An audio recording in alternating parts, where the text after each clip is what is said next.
প্রিয় দেশবাসী, দেশের একটা ক্রান্তি লগ্নে শোকাবহ অবস্থায় আপনাদের সামনে এসেছি। আপনাদেরকে বলতে চাচ্ছি, আজকে জানাতে চাচ্ছি, ভেবেছিলাম জানাবো না, কিন্তু এখন জানাতে বাধ্য হচ্ছি। কারণ আপনারা জানেন, আপনাদেরকে বলতেছি, আজকে সকালবেলা মাহবুব যারা এমপি আমাদেরকে ফোন করে আমাদেরকে বলেন, মাননীয় প্রধানমন্ত্রী আপনাদের সাথে দেখা করতে চাই, গণভবন আসুন, আমাদের সাথে আলোচনা করুন, আপনাদের পরিবার সহ আসুন, বাবা মা সহ আসুন।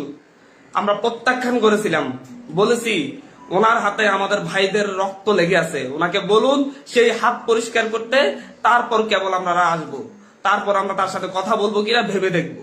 আবারও বলতেছি, আজকে সকালবেলা তিনি আমাদেরকে রক্তখ্যাগো প্রধানমন্ত্রী আমাদেরকে আহ্বান করেছিলেন ওনার সাথে আলোচনা করার জন্য গণভবনে যেতে। আমরা বলেছিলাম, আমি আমার জায়গা থেকে বলেছি যে উনি বলেছিলেন আমার বাবা মা সহ যেন যাই। আমি বলেছি যে হচ্ছে ওনার হাতে আমার ভাইদের রক্ত লেগে আছে, ওনাকে বলুন সেই রক্ত পরিষ্কার করতে, তারপর কেবল আমরা ভাববো ওনার সাথে দেখা করব কিনা। কিন্তু দুপুর না হতেই উনি সেই একই কাজ শুরু করেছেন, আবার আমাদের ভাইদেরকে হত্যা করেছেন, আবার আমাদের ভাইদের রক্ত জড়িয়েছেন।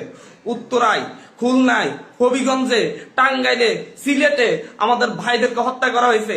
আজকে প্রায় 7-8 জন ভাইকে হত্যা করা হয়েছে, শিশুকে হত্যা করা হয়েছে সিলেটে। আবারও উনি রক্তের খেলায় মেতে উঠেছেন।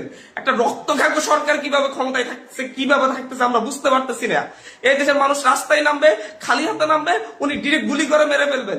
বাচ্চা বাচ্চা ছেলেদেরকে মারতেছেন, পাতার খুলি উড়াইয়া দিচ্ছেন।